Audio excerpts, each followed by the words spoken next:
Hey y'all, hey y'all, hey Johnny, Terrell's Apprentice, Doreen Arnold, Carter Mancy Mesquite, and Nanny G. Isaacs. Thank you so much for joining me. As you can tell by the title, I got something on my mind. And Johnny, yes, child. Uh, I almost got into it down to the Walmarts. All right, so today, before I go any further, this is for entertainment purposes only. If I say something, it's my opinion and I'll stick to it. Uh, I'll stand on it. Sometimes I cuss. Tonight, I'm working on that. Tonight, I'm going to try not to do that. I'll give you some updates on the upcoming Petty Party shows that I have in the works. But today, hi Clarence, hey friends. Today I had some errands to run. So as I've heard so many people in the South call it, I went to the Walmarts because I had to get some prescriptions filled, and while I'm there, I thought I'd pick up just a few items. So I'm minding my own business like I always do. I walk in the door, I get my cart, and I'm going in, and I'm pulling in, and I'm walking towards the pharmacy. And my ass has radar. It's like a heat-seeking missile. And I could tell that there was somebody walking behind me. So, of course, I figure they looking at my ass. So sometimes I throw a little bit of some extra in it, for their viewing pleasure. Okay, so I'm walking, strutting, and soon I stopped at just this, in order to see if I could get this person off my back, whoever it was. I stopped near the candy aisle or one of the little things they have in the aisles at Walmart. And this really nice looking man saddled up next to me with a thick French accent. And he told me that he thought I was beautiful, and then he loved my hair, and he wondered why more Black women weren't wearing their natural hair. I said, well, I don't know. Thank you very much for the compliment. I don't know where you've been, but Black women are wearing their natural hair more these days. So I thanked him again, kept it moving. I go down an aisle. I see about 3 Black women standing there. And they say, wow, we were just looking at your hair. It's gorgeous. I said, well, thank you. Thank God I have some. Keep my cart moving. I'm standing in front of the spice aisles to see what new and exotic spice I can find to use.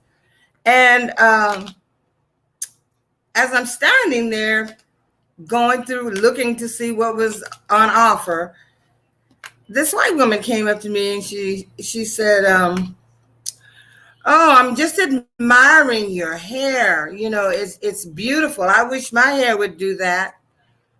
I said, well, thank you. Thank you very much. Go back to observing the spices. She says, is it yours? First, wrong. Yes, it is. Yes, it is. So I kept looking at the spices. She kept standing there. I'm thinking, is this bitch going, you in my space, my personal space. Don't you have something else to do?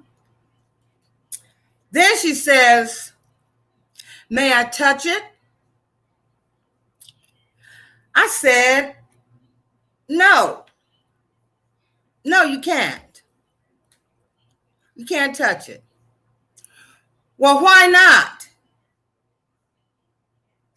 because I said no. Well, who's it gonna hurt? In my mind, I'm saying your ass, if we keep going down this track, your ass is gonna get hurt. So then she says, I'm just gonna touch it anyway. I took a deep breath. Hey, Sharon. And turned around and looked at her, and by that time I must have looked like Dracula's daughter. I said, what about no? Do you not understand? And my voice was carrying, and the three black women that had seen me were pulling out their phones. I guess they were anticipating that this was going to escalate. I said, what about no? Don't you understand? Well, I just want to touch it. I don't see why it was why it would hurt. I said, ma'am, I'm not going to say it anymore. But if you try to touch my hair, we're going to have a problem. She stood there, she looked at me, and she looked like she was going to try to do it anyway. And I put my hand up like I was going to slap the taste out of your mouth if you touch me. I've asked you, I've told you no. I've told you no more than one time. Don't touch my hair. Beautiful white people, black women don't like y'all touching our hair. And if we tell you that it's ours, then you don't believe it, because we're not supposed to be able to grow hair. So I thought I would give you a few little facts about black hair. Okay. First of all, it is part of our identity. It's a part of our identity, our hair. And back in the early 1900s, I guess, let's go back as far as in the 1500s, when Africans from West Africa and Central Africa would braid their hair in what we call cornrows.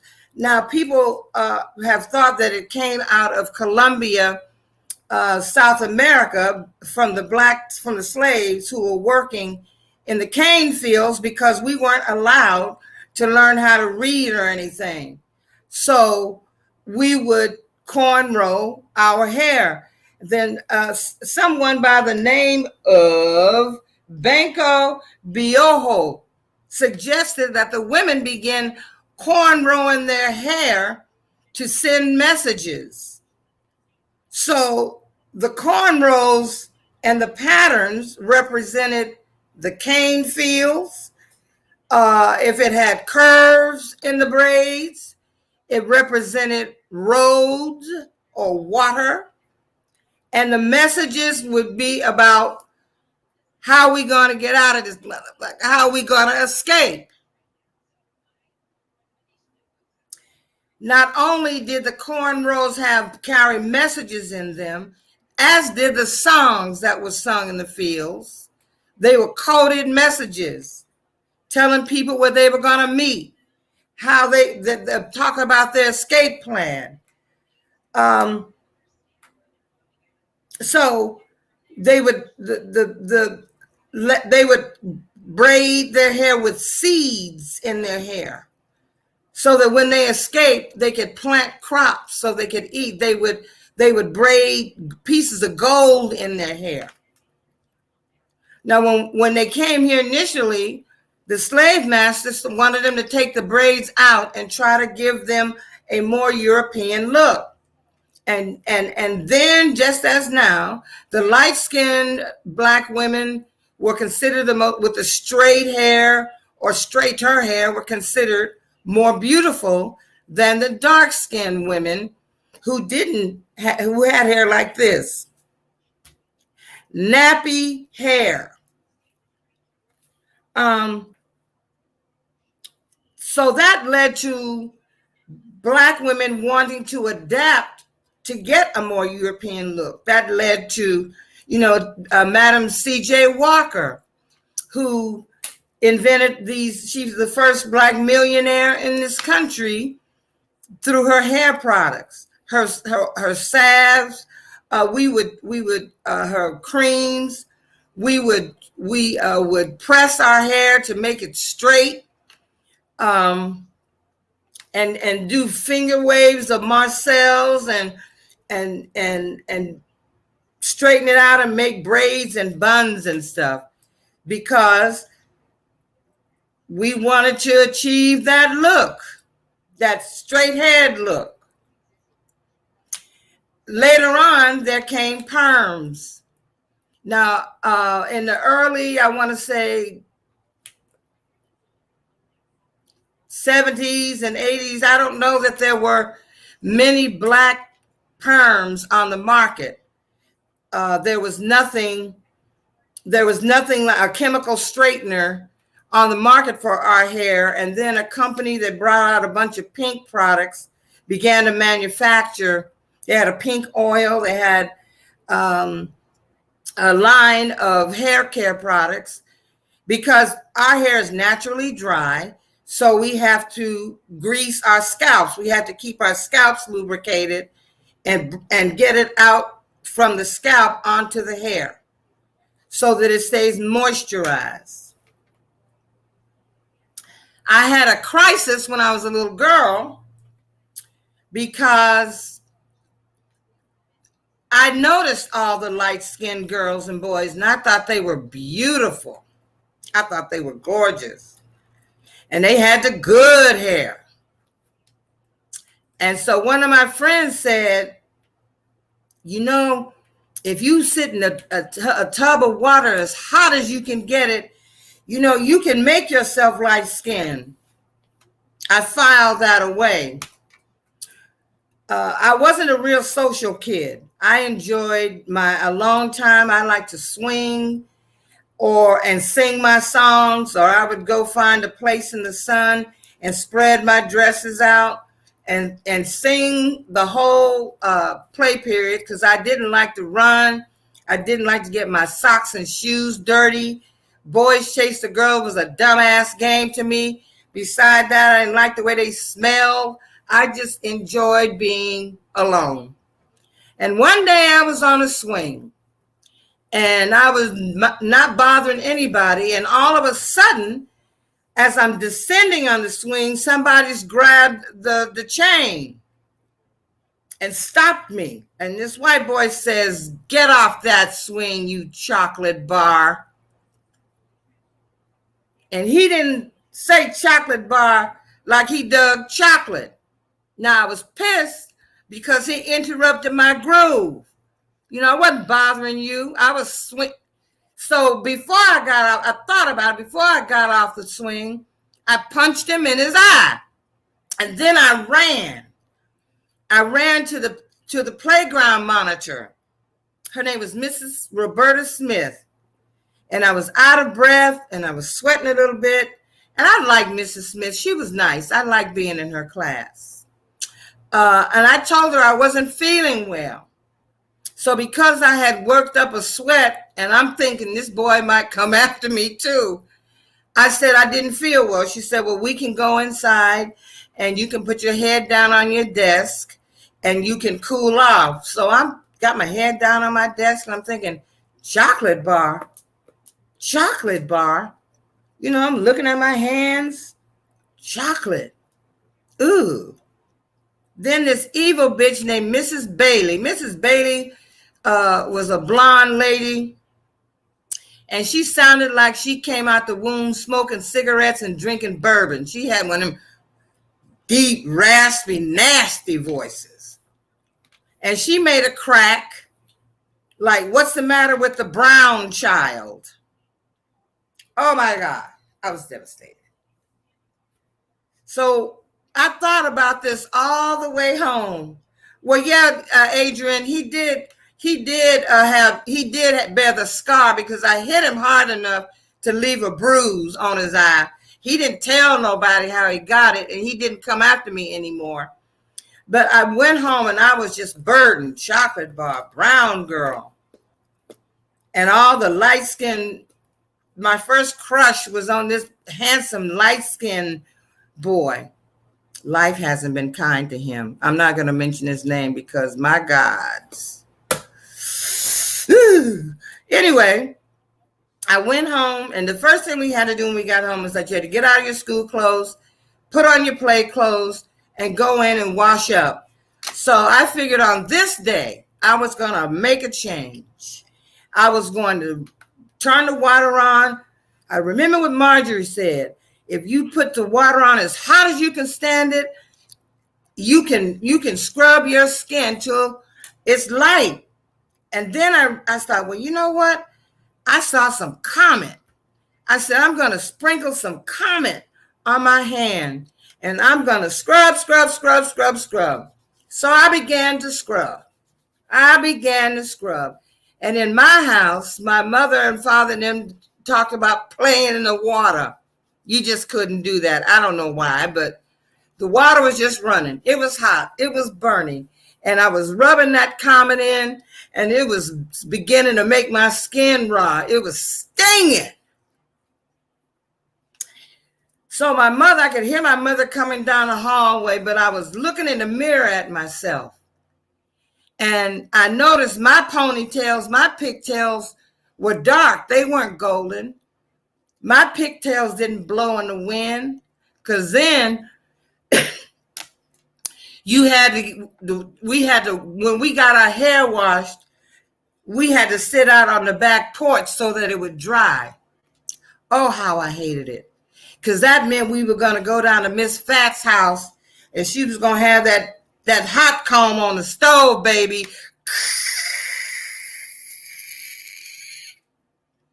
And sometimes that hot oil would get in your scalp and you'd be wincing. And anyway, she must have seen I had tears in my eyes because my hand was burning. Nothing was changing. It's just looking pink. And she came in and she sat down and she asked me what was wrong. And I cried. My hair don't blow in the wind. It's not golden. And I'm a chocolate bar. And I'm brown, and I want to be light skinned, and I want good hair. She sat there and she looked at me for a minute, and she said, here, let me help you out, because by this time it was burning. And she took my hand, rinsed my hand off, and put some good old Vaseline petroleum jelly or some kind of salve she might have had out in the garage. She was a real herbalist, my mother, an herb lady.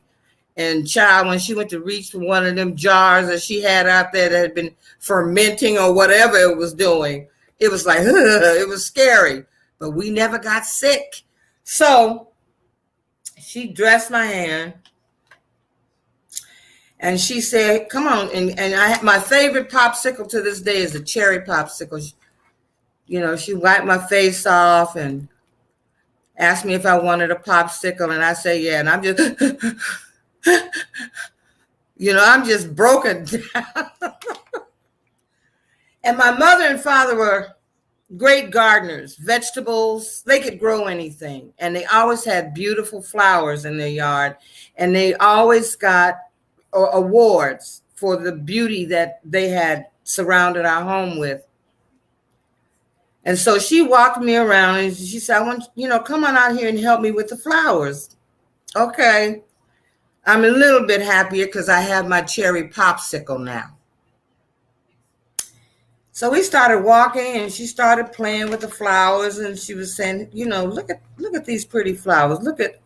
They're all, this group is all the same color. She said, a beautiful orange. She said, but look, not one of them looks like the other one. They all look different, don't they? I said, yeah, they do. We continued the journey from flower plant to flower plant, and it was kind of the same conversation about the beauty of the color of the flowers and how none of the flowers, even if they were in the same family, look the same. And she said, you know what? You are the apple of God's eye. You are a beautiful chocolate bar. You are a beautiful brown girl. And it doesn't matter if your hair doesn't blow in the wind, because, or that you don't think you have good hair. She said, because if you ask a bald person about some good damn hair, they'll tell you any kind of hair is good hair. Hadn't thought about that. So I go on to tell you about our hair. Our hair takes a lot of work. And Adrian, by the way, I love the color. And I noticed you were wearing cornrows. We had cornrows. We had twists. In the Caribbean, they had what were called dreadlocks. We just call them locks because colonizers called their hair dreadful. So that's hence dreadlocks. So it takes a lot of work to get our hair to do what it does. And then there was a period of time when black women were perming their hair or wearing wigs, because we were told we wanted that the whole standard of beauty was judged by that European standard. That's how I came to form the Venus Revolution. That's a whole nother story. It challenges the standard of beauty, of European beauty. And then around, I guess I was reading somewhere around when the civil rights movement started. And people were saying, say it loud, I'm black and I'm proud. It was kind of wild because James Brown is skating and dancing in front of a white audience talking, and they're sitting around him clapping off beat while he's singing, say it loud, I'm black and I'm proud. It was on one of those dance shows. It never made sense to me. Mommy, why is James Brown singing I'm black and I'm proud in front of some white people? Hollywood. Anyway, then that was the beginning of the power movement, the fist. Then people started to wear afros. I remember when I was a little girl and we would go to LA, all on Crenshaw Boulevard was thriving with black hair stores, and all the beauty supply stores were black owned. They had the Magnificent Brothers who would make afros look like artwork, you know. And see, once you get through picking it out and shaping it up, you don't want nobody's hands in it. It's not for you to touch. I remember the Magnificent Brothers because my cousins would take us. We were from Nevada, so, you know, Mormons, we didn't see nothing like that. So, and the beauty supply stores and the beauty shops and stuff, all these black women in there, they were either braiding, cornrowing, putting beads on little girls' hair. You see those very intricate cornrows hairstyles with about a pound of beads on them. I don't know how those children get headaches. A pound of, that was our pride. Then as we roll forward, here comes weaves. More perming, more weaves.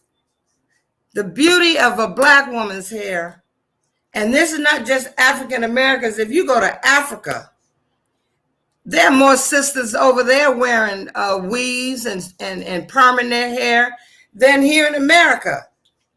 So for everybody in America who thinks that your African brothers and sisters are down with the fro, that's not necessarily so.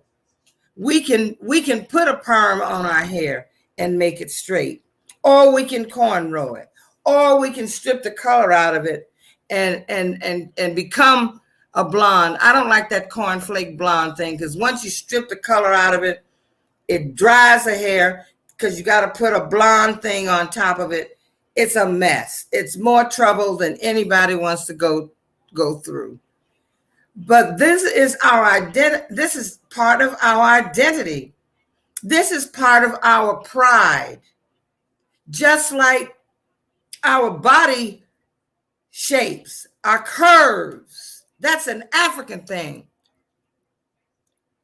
That excess adipose tissue on our booties and on our hips and on our thighs and a little bit on our stomachs, that's what gives us these fabulous curves. And we are now, I love to see sisters sporting that shit with pride. Now, don't get me wrong, I love wigs. I love weaves. But all of it, from the nappy hair to the wig, all of that takes work. This takes work. You go to sleep on, you gotta wake up, you gotta fluff it up, pick it out. When you get ready to wash it, oh my God, when you wash it and start trying to comb it out, it's hours. It takes hours. Takes hours. So that's a little bit about our hair. And we can't really talk about how far back the history of our hair goes because it goes back to Africa and infinity. You can go to different African tribes and the women all wear their hair a certain way. That's what their tribe does. That's how they know that just like some of the marks on their faces, or their hand, that's how they know who their tribe is, by the way they wear their hair and by the scarification.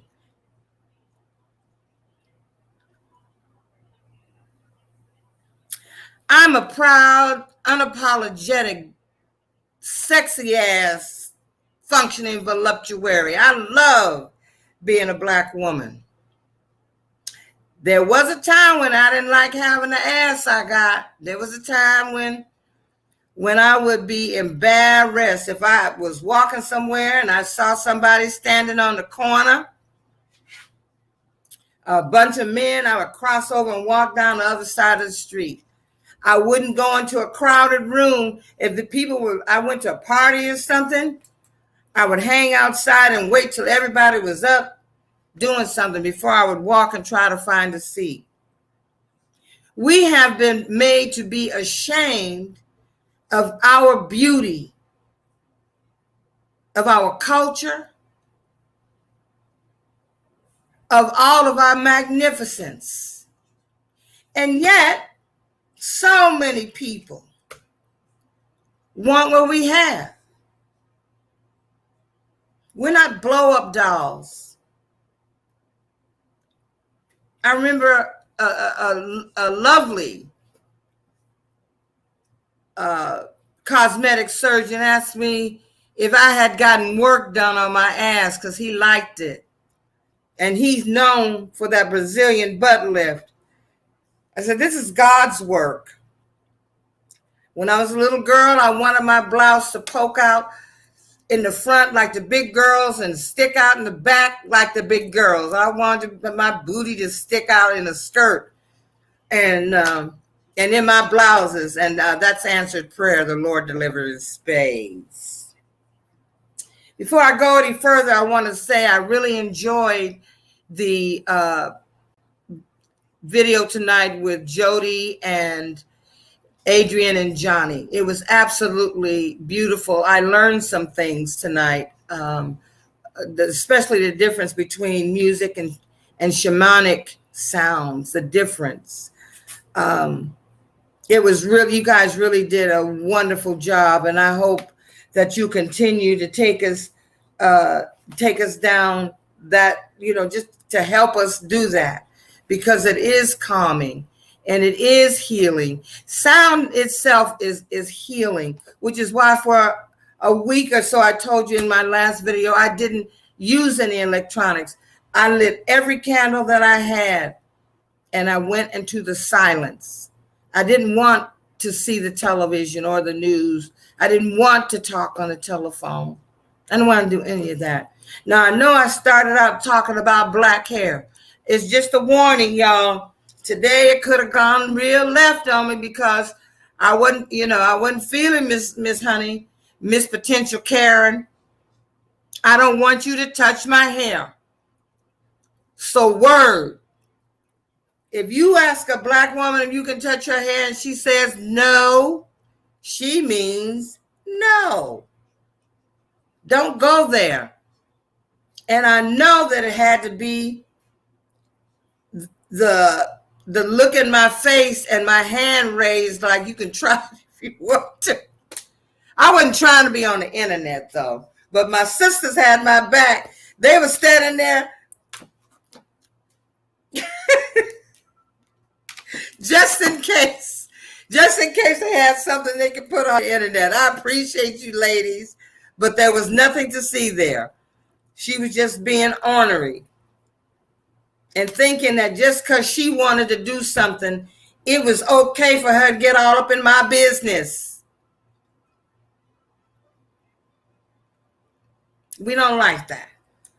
The only way you can do that is if you're sleeping with us. And then you might need to get permission at that point.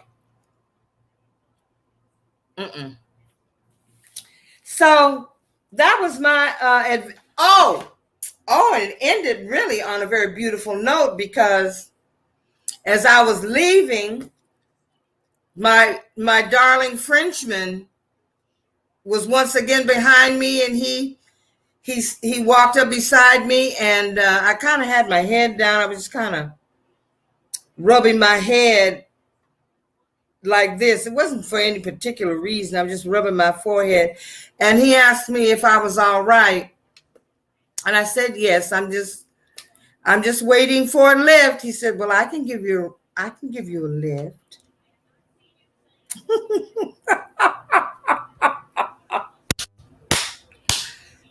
I almost took it. I almost got his car. Then it's like I began to think the worst. Shit, you don't know this cat. You don't know him. He might be out here cruising, trying to find him some black Mugu guy pan. Anyway, it was real pleasant. I was happy to see him. That kind of made the whole experience that I just had with this ignorant ass woman worth it. That it made it kind of calmed me down and said, okay, I'm good. So that is a little bit of a lesson about what we must do as black women to keep this thing going. It ain't easy. Hey, Keisha. Hey, J-Lo. This takes work. Lots of work.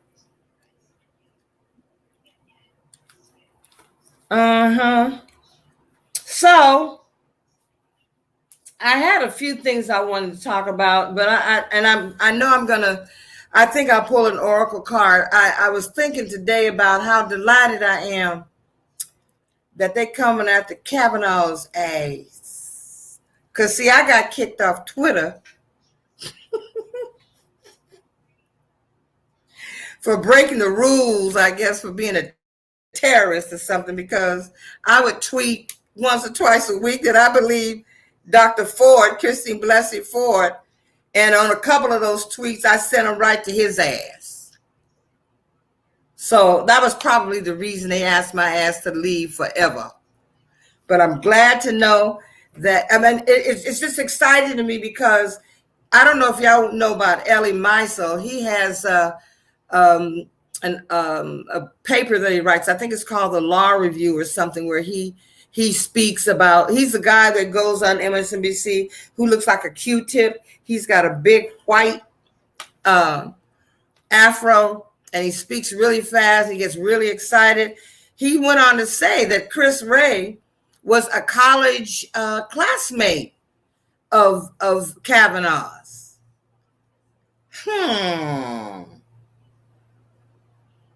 The plot thickens. You reckon? So I'm not gonna. I thought about I was going to do my little amateur read, but I want to wait to see what Johnny and Adrian and Becca and Jen. I want to see what they come up with, because intuitively I would say you in danger, boy. And Zaddy is not sleeping well. Why do they not understand? Everybody tired. You know, when you look at the devil card in the tarot, you notice that the people that are near him aren't really tightly changed, but they have grown horns and they got tails and shit. They've taken on that. They like it there.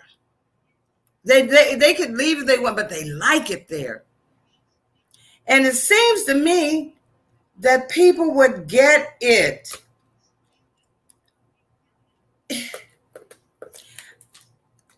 He's going to bring everybody down. So I don't know. I don't know who it was. There were several readers. Johnny, you might have been one of them. You can correct me if I'm wrong. That said that they saw Kavanaugh leaving. That they didn't see him on the bench for a lifetime. How do you get 43 to 4,500 tips and you distill it down to 10? And the 10 that you got, you really didn't vet, and then you run it through Barr and Trump. I mean, really? Poor Merrick Garland. He's looking like his little hair. He's got beautiful hair. But some days he looks like he's just fucking worn out. Like, oh my God. Oh my God, this guy. So yeah, I can't wait to see what they come up with. And I also want some shout outs to Jayla Jackson and Imani Stanton. Our lovely Black Girl Magic got to work at the Harvard International Debate. And they are the victors. Yes. Get down, girls. Get down. Yes. Black women are some bad asses, y'all. We some bad asses. Uh-huh. We are. And I watched Simone Biles do what she was doing, that double, triple, or triple double, where she's only up in the air for about 2 seconds. I saw a video of it in slow motion. Magnificent. Absolutely magnificent. Absolutely magnificent. Wonderful. I'm just so proud. I'm just so proud of Black Girl Magic. That shit is real. It is real. So coming up, I'm getting my panel together, and one of the things I might do on some of the lives when we're having a panel discussion is that I may post a link on the inside of the chat. So if you want to come on and ask a question or become part of the conversation, you can. Let's try to keep it respectful. Let's ask questions of the guests because you really want to know, and not because you be trying to embarrass somebody or anything like that. I'm thinking that Miss Stevie, myself, and 2 other ladies. I'm thinking about another trans lady that I'm getting. We're trying to just get the schedule together so we can all come together on next Saturday. 2 what they call cis hetero and 2 trans women, because that to me is I'm not wanting to do this because it's trendy or because it's happening. I really do want to understand, because from what I have read from the people that I know, it was difficult enough for them to come out as gay, but to want to go further and to transition, to change genders, it has to be devastating to the families, you know. And I want them to talk about that. And also because I don't care what I just love people, and I know we can stand to learn something from everyone that we come in contact with, and they can learn something from us. And I take my hat off to the people who dedicate themselves to sending healing and loving energy out to the world. I take my hat off because I like to think with all of my rah, rah, rah, rah, that I'm one of those people, because I am truly walking in love and doing my best to stay there and learning to love people that aren't so easy to love, you know? So I will, it'll be easier for me to put the link inside of the chat so that you all can come on. I mean, if you don't want to show your face, I guess you can show an avatar or something if you don't want to do that, because it might be easier for me to get your questions that way instead of trying to keep up with the chat. My music shows are coming together beautifully, and I want to try a little experiment. I have permission to play some music, but I just want to see if you can tell me. I'm going to not go out of the studio, but maybe just go out the screen, and I'm going to pull up, or maybe I just pull it up. I want you to tell me how this sounds, how this song sounds. We're just going to play a little bit of it.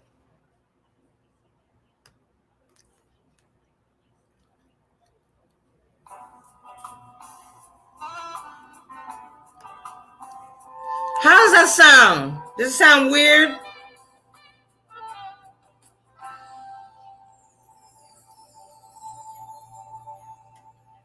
Does it sound strange? Can you hear it?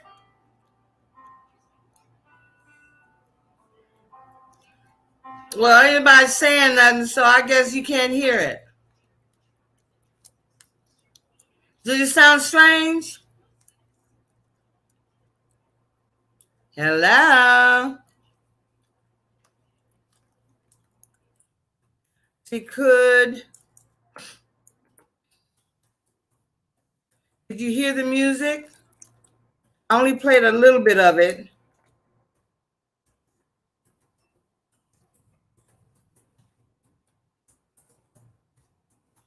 I'm just going to ask in the chat, did it sound strange to you? Could you hear it?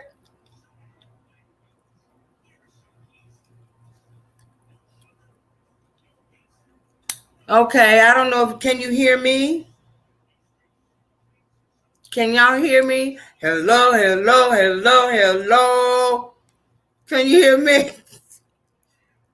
It was too low? Okay, thank you, Sharon. It didn't sound strange there. Okay, I can put the volume up a little bit. Thank you so much. I just needed to know because I'm going to open some of the shows with their music. You know, I wonder, Doreen, is that my pal, Doreen? I have a friend named Doreen. She's got many names. I'm wondering if she's coming in with another one. Anyway, that was it. I was just, I just had that on my mind. That, I just don't, we black women we don't like y'all touching our hair. That's it. Don't do it. Unless she says yes. Unless she says yes. And then, don't try to be all up in it trying to see what it is.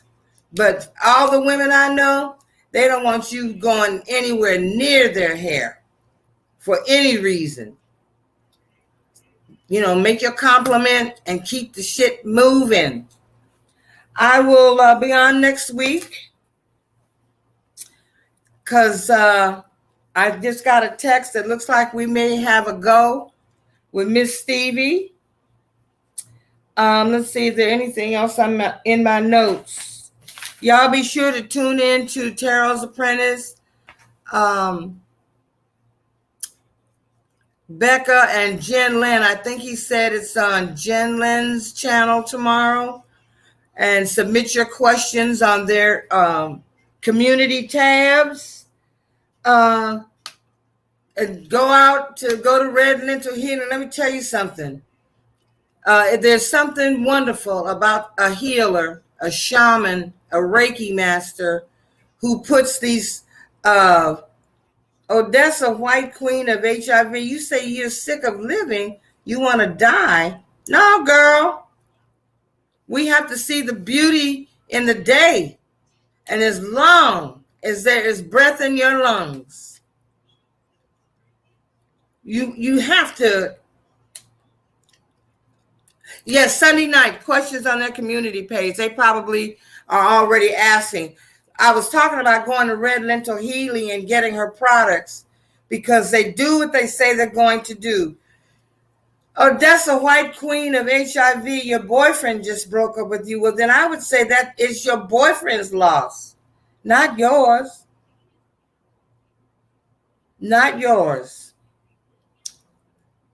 Baby, as long as you got breath in your lungs, you live. That's what we are here to do. We are here to live. No matter how much we are told that we're supposed to be perfect. According to the Christian belief, there was only one perfect. And if he manifested as a man, makes one wonder. If he manifested as a man and experienced everything that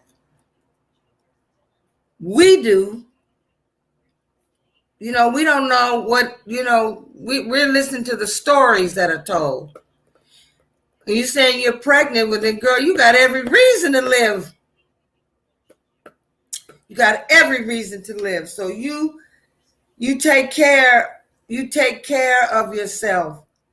And I'll remember you in my prayers tonight. I'll remember to lift you up. Yes, Red Lentil Healing, it was a great trio, and I'm really excited. I can't wait till you all do another one, do another one. I think I was interested when Jody was saying something about the hip hop beat. She seemed to give us some kind of, I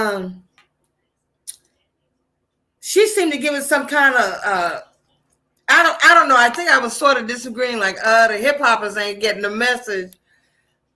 She was kind of sweet about it. Yeah. So that was really sweet. But what I know is that music is very, very powerful. That music has an effect on the superconscious and the subconscious, not just on the person who is giving the music or singing the music, but also on the audience. It can agitate, it can calm, it can encourage, it can make you angry. I mean, it has that kind of power. Wait a minute, is this a troll?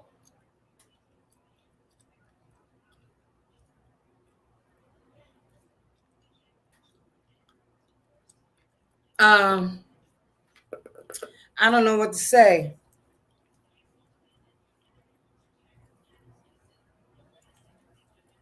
I don't know what to say. Can y'all see what's being said in the chat?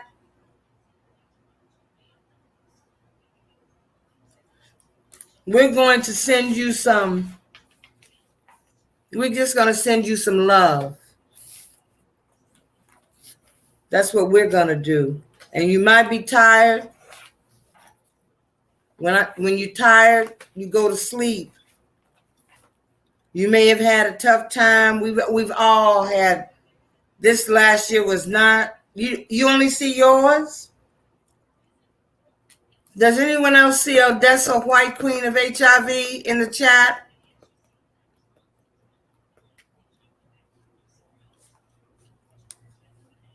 I don't like what they're saying. I don't know if it's a joke or what. I don't know if they're playing, but I don't like what they are saying. We're going to send you some light and some love. And don't do anything like that. You can call a crisis hotline. Don't do anything like that. Life is worth living.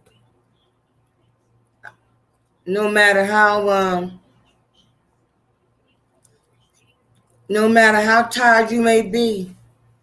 Can anybody else see this conversation? Anybody else in my chat? You don't see it, J-Lo. You don't only see yours. Keisha says you see her. Yeah. Adrian, do you see her?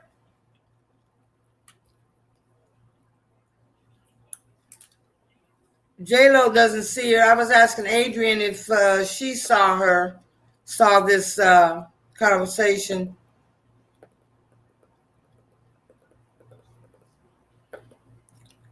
There's a person in the chat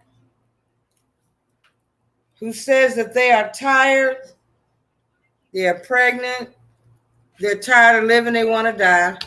They have a gun in their hand. They're at 37th in Michigan and Chicago, Illinois, and they're asking for help. I don't know what to do.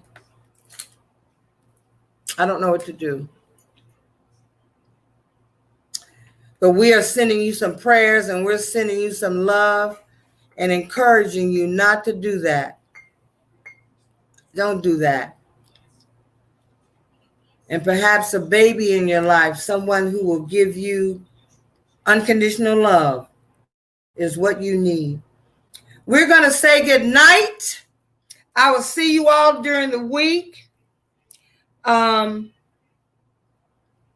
And I'll give you I will let you know what time I'm coming on. God ain't telling you to take your life, girl. God don't tell nobody. No, God never speaks to anybody like that. We're going to say goodnight, and I will see you all next Saturday at our regular time, only if it doesn't interfere with anything that anybody else is doing. Because if Johnny or Adrian or some of the other people are doing something at the 7 or 8 o'clock hour, chances are that's where my ass is going to be too. So I'll be sure to check to make sure that we can come and send a post to tell you what time we're coming on. And please, if you have some questions you'd like to ask Miss Stevie, if you have questions or comments, let me know. You know my email, jzzYjace@gmail.com. Thank you all for coming on and letting me rant a little bit. And I will see you in the movies. All right. Good night. I gotta get this. How do I get this screen? Oh, I do it every damn time. Expand the screen and I can't see how to get out of this. I'm just gonna shut this shit down.